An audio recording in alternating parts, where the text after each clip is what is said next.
Tal? Buenas tardes, yo soy el doctor Ariosto Lugo Rodríguez, soy nefrólogo pediatra formado en el Instituto Nacional de Pediatría y actualmente soy médico adscrito al servicio de nefrología en el Hospital General Regional número 1 del IMSS Querétaro y en el Hospital Teletón de Oncología y también, bueno, me dedico a la práctica privada.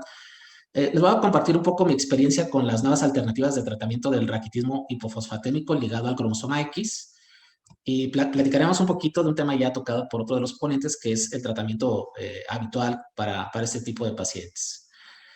Retomando un poco la definición del raquitismo hipofosfatémico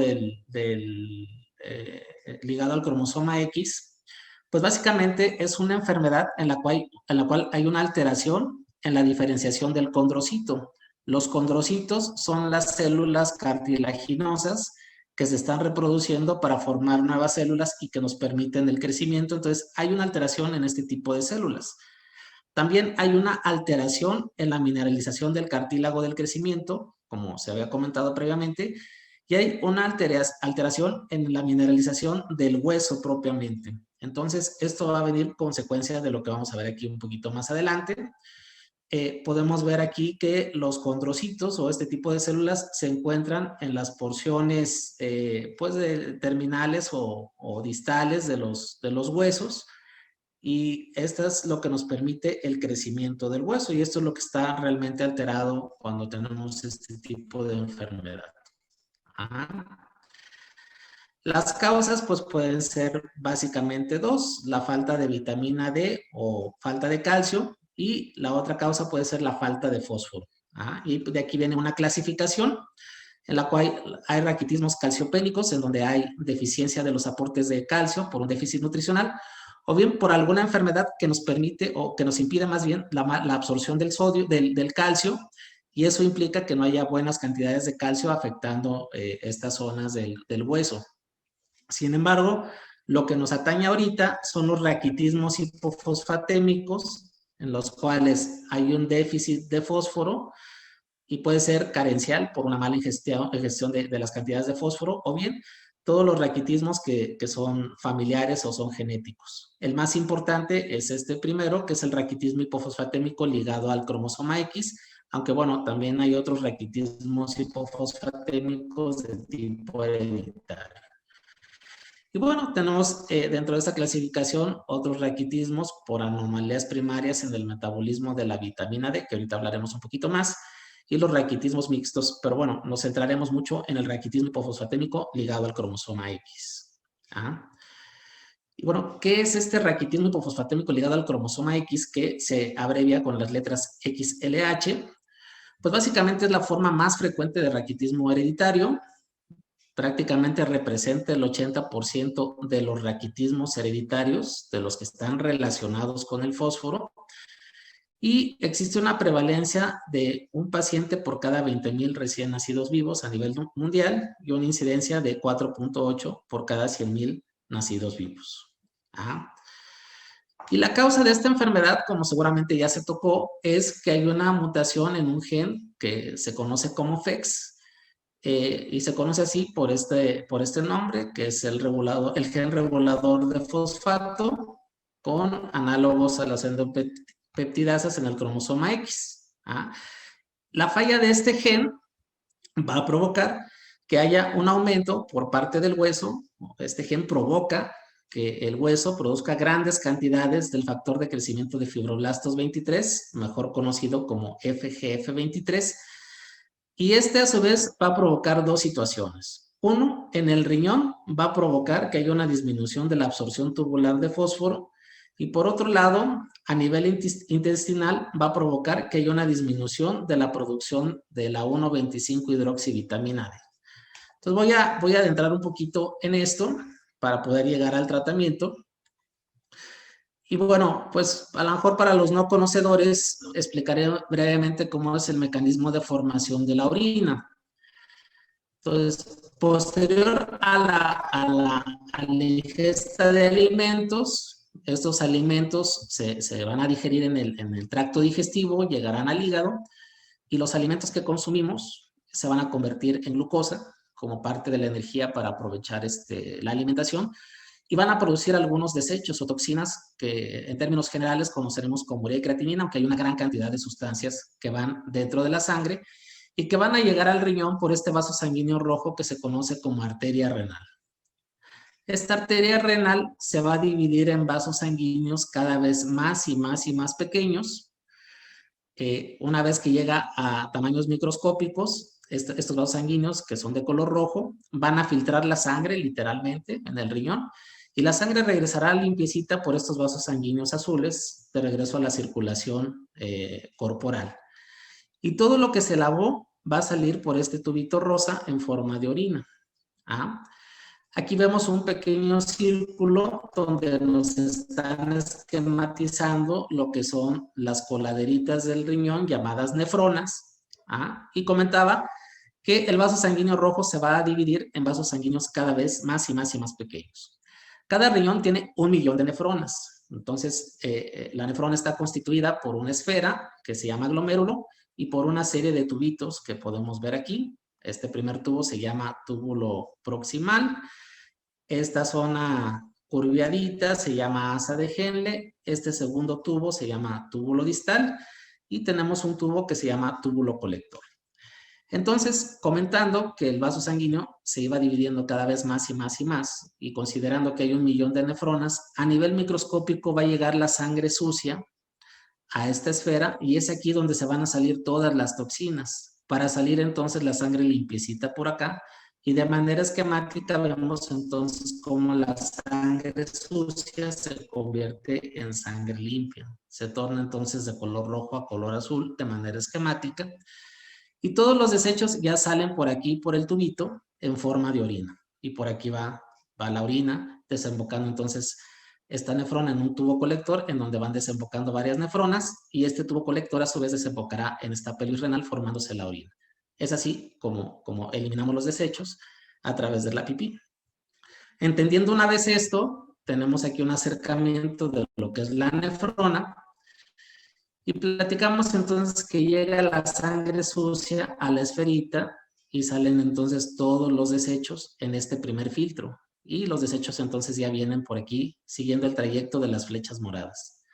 Sin embargo, en este primer filtro no solo salen desechos, sino que también salen algunos nutrientes, como son la glucosa, como es el fósforo, como son algunas partes de proteínas llamadas aminoácidos, también se va bicarbonato, y esos nutrientes definitivamente no se deben de ir por la orina, de tal manera que el tubo le regresa a la sangre estas sustancias.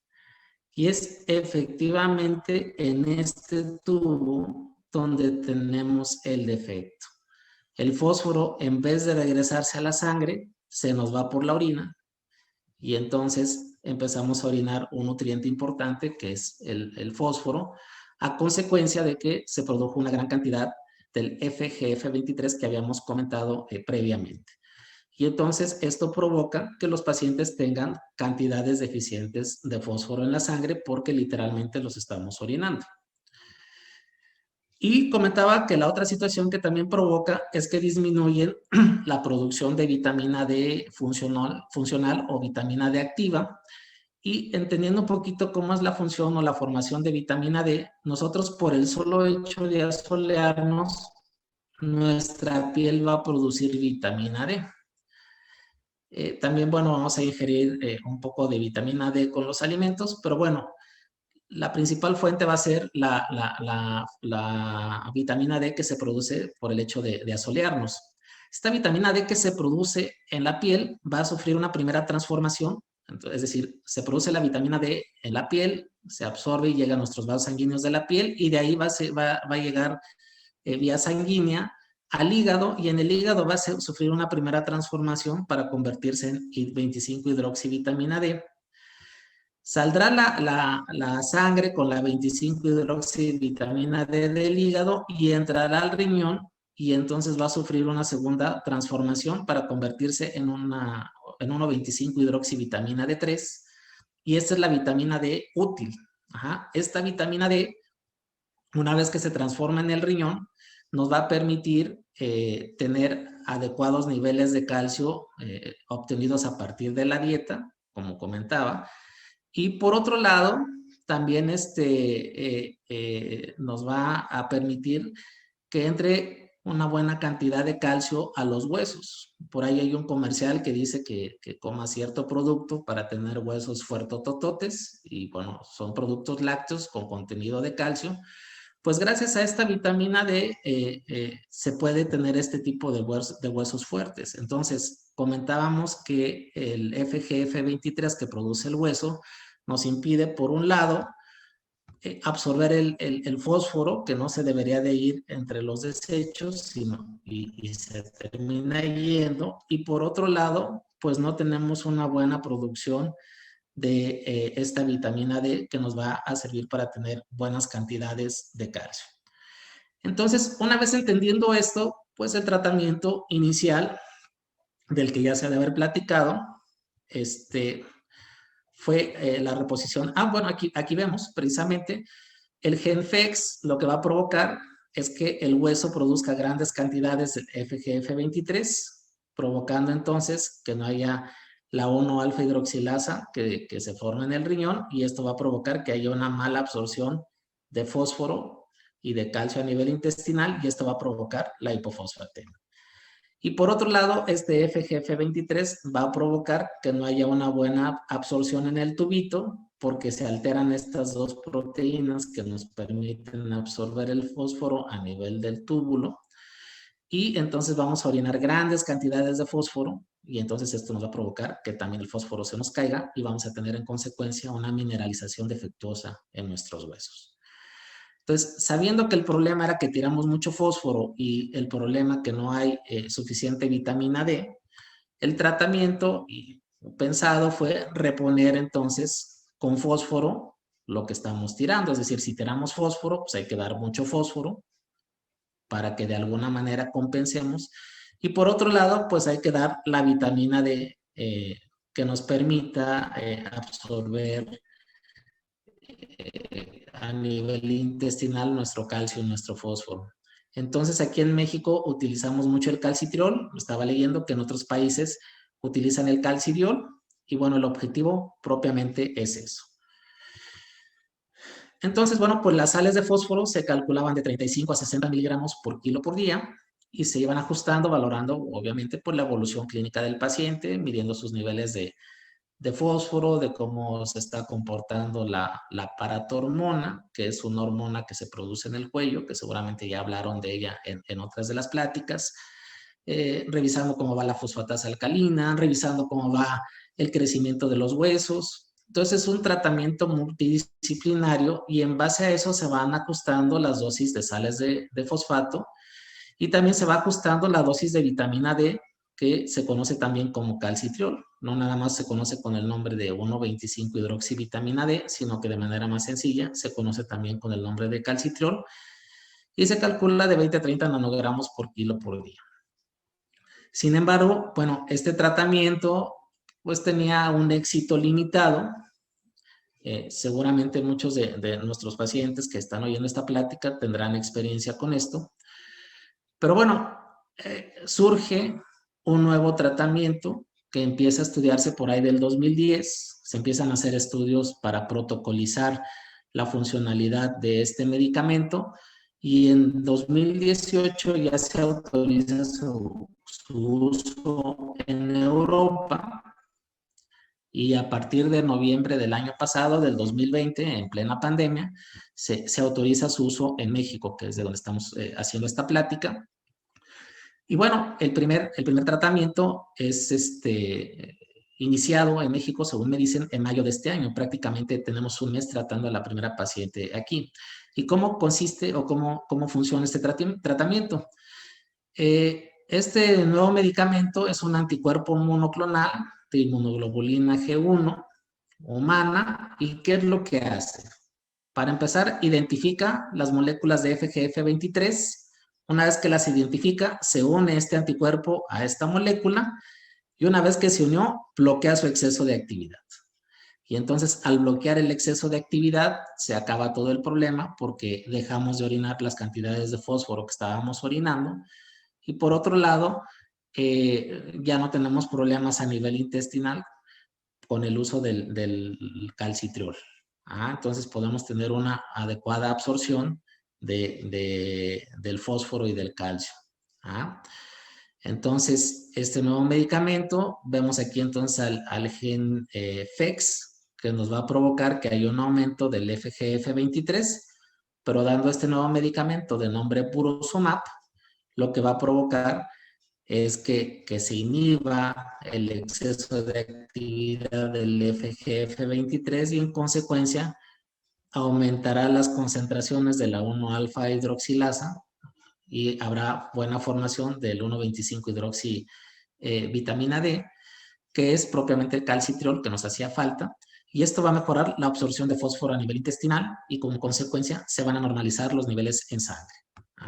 Por otro lado, el efecto de este medicamento al inhibir la acción del FGF23 va a provocar que a nivel tubular ya no nos estén fallando estas dos proteínas transportadoras de fósforo y va a provocar que disminuya el hecho de que tiremos tanto fósforo por la orina. Dejamos de tirar fósforo por la orina, como vemos aquí, disminuye la excreción de fósforo a nivel del túbulo y esto también nos va a permitir normalizar los niveles de fósforo en la sangre y nos va a mejorar la mineralización en los huesos. Platicábamos entonces de estas nuevas alternativas de tratamiento del raquitismo hipofosfatémico ligado al cromosoma X. Este es el medicamento. Bueno, un poco no podíamos tapar el nombre comercial, pero fue la primera ampolleta que utilizamos. Y bueno, el Burosumab, en los estudios que se empezaron a hacer a partir del 2010, se hicieron varios protocolos en donde se estuvo comparando la administración del medicamento con dosis muy bajitas de 0,1 miligramos por kilo. Ahorita voy a decir cuánto estamos ya utilizándolo. Y su administración inicialmente o en los grupos de estudios se daba quincenal y mensualmente, notando mejores efectos con la administración quincenal del medicamento. Esta administración es vía subcutánea, se aplica muy similar a cómo se pone la insulina o la eritropoyetina, se pone normalmente en el brazo, a la altura del deltoides. Y bueno, con este medicamento se notó que mejoraron los niveles de fósforo a nivel de sangre, los niveles de calcio también estuvieron más estables.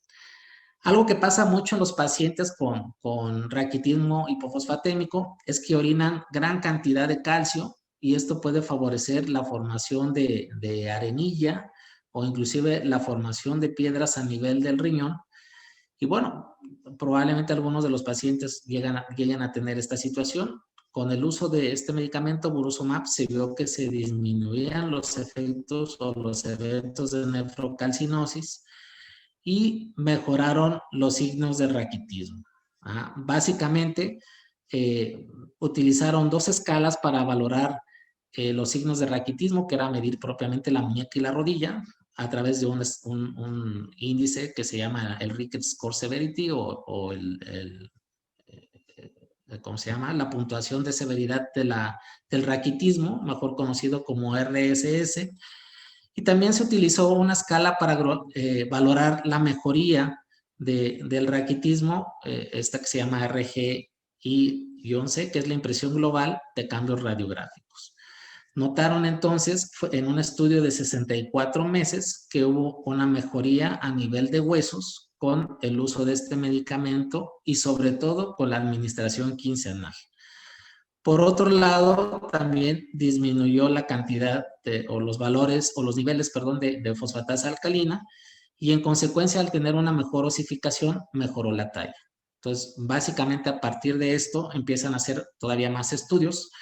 Y tenemos aquí algunas comparaciones de cómo teníamos a los niños con sus piernitas arqueadas o en genovaro y cómo empieza a mejorar mucho esta situación. Tenemos aquí el caso de un niño de 2 años y cómo a las 40 semanas de tratamiento se ve una mejoría importante. Y aquí tenemos también otro de los casos. Este estaba menos severo y bueno, alcanzamos a ver cómo hay una mejoría importante en cuanto al genovaro o al arqueamiento de las piernas.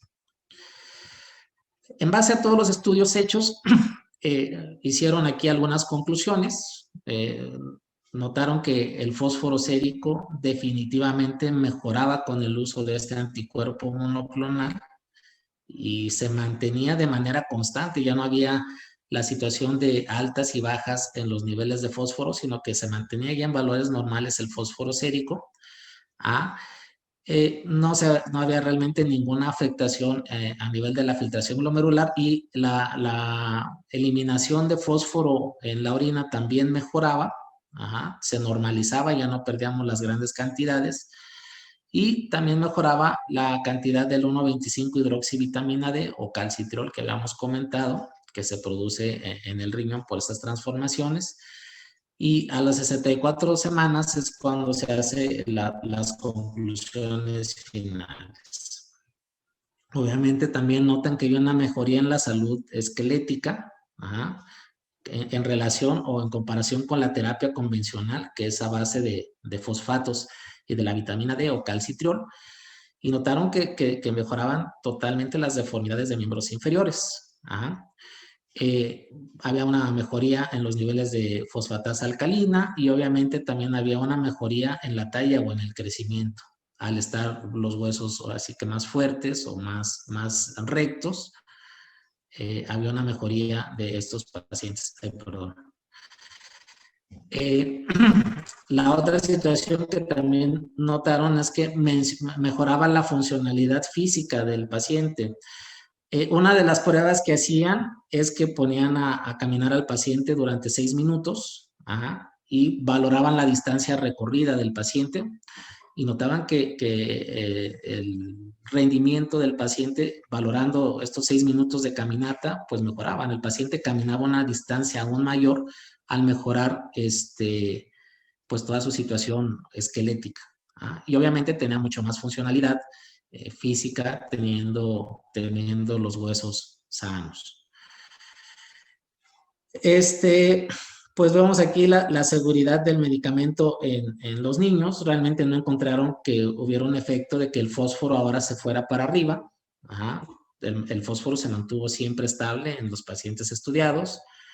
No notaron que la situación de arenillas en el riñón empeorara. Ajá. El calcio a nivel de la sangre y el calcio a nivel de la orina se mantuvo estable, la hormona paratiroidea tampoco se nos alteró, situación que puede pasar con los tratamientos convencionales, como seguramente ya han platicado en alguna de las charlas previas. Tampoco se encontraron situaciones de alergia, realmente no hubo ninguna situación, yo te voy a platicar un poco mi experiencia. Y las reacciones en donde se aplicó la inyección realmente fueron leves, un poquito de dolor al momento de la administración del medicamento. Y tampoco hubo formación de anticuerpos contra el fármaco, alguna reacción de las defensas que trataran de inactivar al fármaco, tampoco se vio esta situación. Entonces, pues se vio que el Burosumab mejora los principales aspectos clínicos del raquitismo hipofosfatémico ligado al cromosoma X, mucho mejor que las terapias convencionales. Y bueno, a partir del 2018, les comentaba, este medicamento se pudo empezar a comercializar. Les voy a platicar un poquito mi experiencia, que es con una nena que tenemos aquí en el estado de Querétaro. Como saben, pues el raquitismo hipofosfatémico afortunadamente es una enfermedad poco frecuente, que hay veces que uno ni la ve. Yo realmente, desde que terminé la especialidad hace 11 años, 12 años, no había visto ningún caso hasta que llegó esta pacientita conmigo, que actualmente tiene 3 años de edad. Como antecedentes de importancia, tenemos que la mamá fue diagnosticada con raquitismo hipofosfatémico ligado al cromosoma X cuando tenía 5 años, entonces es un raquitismo ya familiar que tenemos en este caso. Esta nena fue producto del primer embarazo, fue obtenido por cesárea, indicado por su ginecólogo por el antecedente que tenía la mamá, raquitismo hipofosfatémico.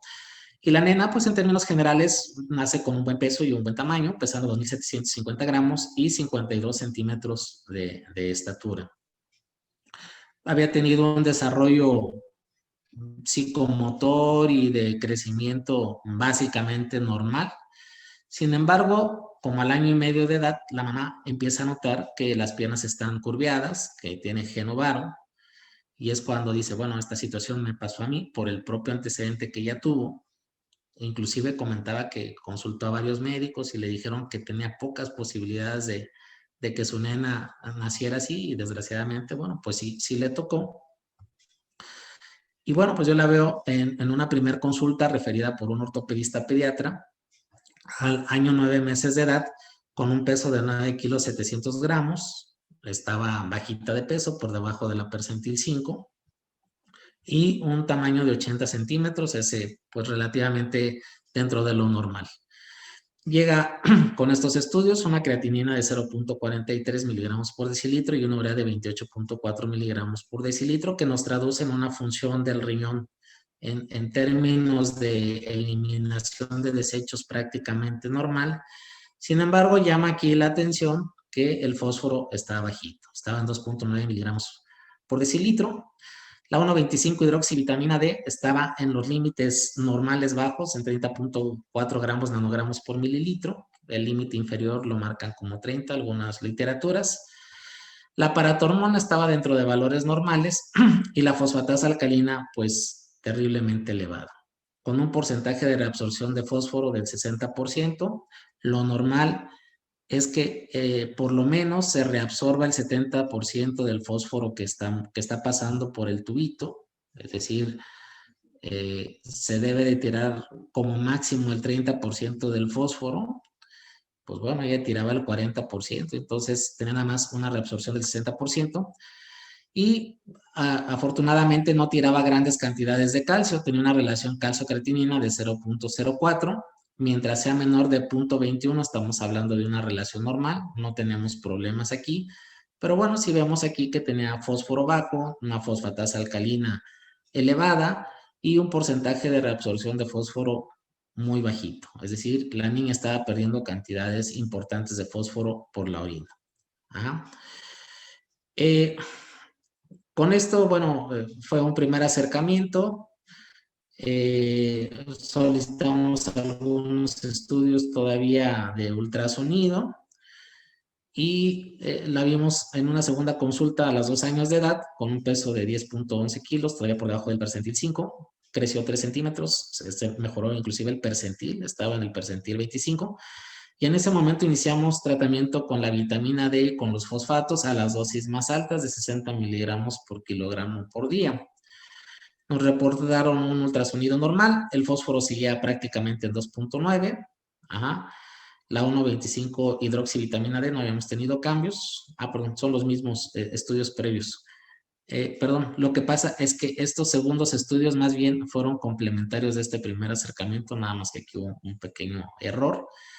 Y bueno, ya con estos estudios fue que iniciamos el tratamiento con el calcitriol y con el aporte de fosfatos.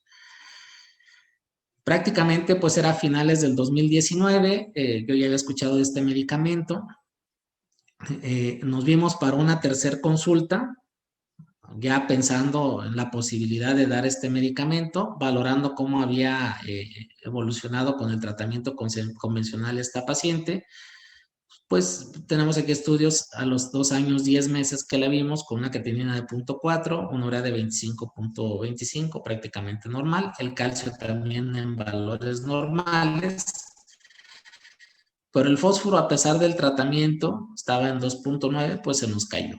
Ajá. Y la fosfatasa alcalina sí tuvo una mejoría en relación a las previas, estaba por arriba de 400. Entonces el tratamiento convencional pues no nos estaba funcionando del todo porque teníamos el fósforo muy bajito. Continuamos con las mismas dosis de calcitriol y con las mismas dosis de fósforo y se solicitaron las pruebas genéticas. Este es un estudio que se hace en los Estados Unidos. Hay que escupir en unos tubitos 5 mililitros de saliva y eso los mandamos a Estados Unidos para realizar las pruebas genéticas, las cuales resultaron positivas. Sin embargo, por la situación de pandemia y de que el medicamento todavía no había estado aprobado o todavía no era aprobado aquí en México, por la COFEPRIS, pues bueno, no tuvimos realmente muchos avances. Ajá. Seguimos con el tratamiento convencional. Nos vimos en una cuarta consulta a los 2 años, 11 meses, prácticamente para entregar el resultado. y continuamos pues con el mismo tratamiento. Vemos que el fósforo seguía bajo, el calcio no tenía cambios y la fosfatasa alcalina también no tenía grandes cambios en relación a la tercera consulta. Y pues de ahí nos perdimos un poco en el seguimiento prácticamente durante un año por la situación de la pandemia, porque estábamos esperando que COFEPRIS autorizara este anticuerpo monoclonal y por cuestiones de que había que valorar trámites con la aseguradora, que afortunadamente la niña tenía seguro de gastos médicos mayores. Y bueno, nos volvimos a ver prácticamente un año después, a los 3 años, 7 meses, aunque propiamente platicábamos por teléfono. No nos volvimos a ver hasta los 3 años, 7 meses, cuando ella pesaba 14 kilos, estábamos en la percentil 25, con una talla de 92 centímetros en el percentil 10. Esto fue en el mes de mayo, el 6 de mayo, para ser exactos. Y bueno, pues sus valores de creatinina están normales, de urea están también normales, la función renal como órgano excretor de desechos está normal. El fósforo pues mejoró un poquito. Cabe destacar que para esta quinta consulta dejamos de dar el medicamento porque para dar el tratamiento con el anticuerpo monoclonal sugiere el fabricante suspender todos los medicamentos o todo el tratamiento por lo menos 15 días antes. Entonces, estos resultados de la quinta consulta son sin ningún tratamiento. Si habíamos visto cierta mejoría en el fósforo, la fosfatasa alcalina, bueno, se había mantenido también más o menos estable. La paratormona realmente no cambió mucho en relación a la valoración inicial y el calcio y la creatinina, la relación calcio-creatinina se mantenía dentro de lo normal. Había comentado que era menor de 0.21, seguía prácticamente normal. Y entonces iniciamos el tratamiento con Purosomap en esta quinta consulta, sin ningún efecto adverso para la paciente, y empezamos un seguimiento quincenal. La verdad es que sí fue un poco sorprendente porque a la siguiente toma de muestras, a los 15 días, y siguiendo los cánones de vigilancia, notamos que hubo una mejoría en el fósforo, mejorando a 3.81 en relación a los fósforos previos. Nunca habíamos tenido estos niveles de fósforo. Inclusive la mamá nunca ha tenido estos niveles de fósforo, por eso se sorprendía. Y bueno, no hubo ningún efecto adverso. En esta, sexta consulta, colocamos nuevamente o administramos la dosis de Burosumab, que fue de 10 miligramos esta dosis. La dosis actual de Burosumab se calcula a 0.8 miligramos por kilogramo de peso.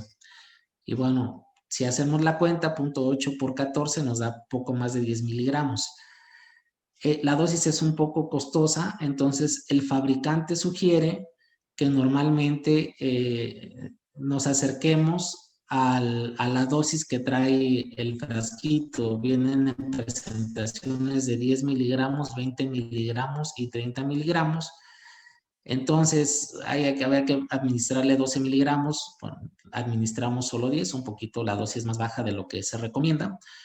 Y el objetivo es que el fósforo llegue a los valores normales bajos para evitar riesgos de hiperfosfatemia. Y bueno, definitivamente con la primera dosis se consigue este resultado. Vemos que tenemos un fósforo de 3.81 miligramos por decilitro prácticamente a los 15 días de la primera dosis. Se pone la segunda dosis hace prácticamente 3 semanas y notamos que para la siguiente consulta el fósforo se mantiene estable en 3.84 y hay una disminución de la fosfatasa alcalina en relación a las fosfatasas alcalinas previas. Entonces, bueno, es hasta ahorita una experiencia muy reciente con este medicamento, muy congruente los resultados con lo que describe la literatura a nivel mundial y no ha habido realmente cambios en el peso y en la talla porque llevamos prácticamente un mes de tratamiento, llevamos un mes aplicándole el medicamento a la paciente. Sin embargo, pues parece que tenemos resultados bastante prometedores. Inclusive la mamá refiere que la nena ya no se queja de dolor óseo. Aparentemente antes eventualmente tenía dolor de huesos, dolor en las piernas. Y pareciera que está mejorando el genuvaro.